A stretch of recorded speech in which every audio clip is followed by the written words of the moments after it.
So imagine that you're a farmer and maybe you're doing pineapples, maybe you're a cattle farmer, maybe you grow mangoes. Whatever it is, imagine that you find out there's a particular pest that can kill your crops or your animals, or that can harm them. Wouldn't you spend a lot of time trying to work out how to prevent this from happening? And then equal time and effort and even, money to ensure that you can actually defend against this thing so that you can produce a harvest, so that you can produce a good product. Imagine you're an athlete, on the other hand, about to compete in an event, to perform. Maybe it's a marathon, maybe it's a rugby match or a football. Whatever the case is, as that athlete, you want to ensure that you will be at your peak performance.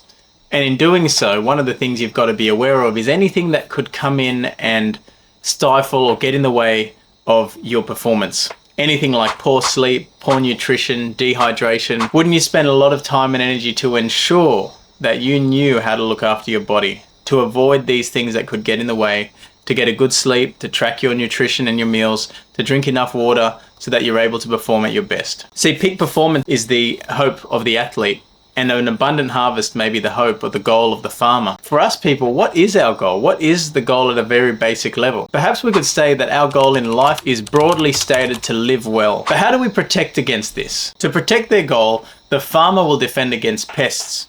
To protect their goal, the athlete will defend against poor health. So what do we need to be wary of in order to better ensure that we live well? Well, if living well has something to do with acting in line with our values and in harmony with who we want to be, then I'd say that one of the main obstacles to this is our mind and our thoughts. Just think about this for a second. Many of us are already aware of some of the things we want to be doing more of. Maybe you've thought of this around New Year's Eve. Things like exercising more, being more patient or consistent with something, eating more healthily, being more open, or even setting more boundaries. Whatever it is, for a lot of us, we are already aware of the things that we want to be doing, or at least some of them. But the thing is, awareness doesn't actually lead to behavior change. So even if you're aware of the good things you want to be doing, it doesn't mean that we actually do it. And herein lies a problem. Why is that?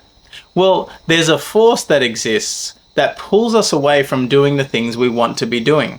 And for that matter, the same force pulls us towards doing things that we don't want to be doing. Imagine you wake up one morning and you've planned to exercise. So you get up, you've got that plan. But then as you start to wake up, your mind says something. Your mind whispers something like, it's too early. It's raining anyway.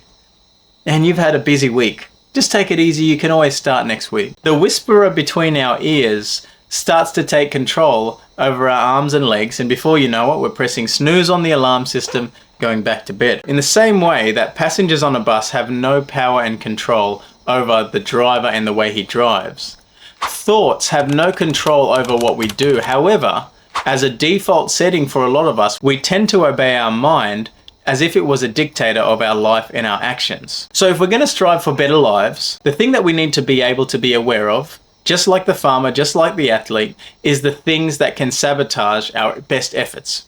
And in this case, we're going to be talking about arming ourselves against our thoughts.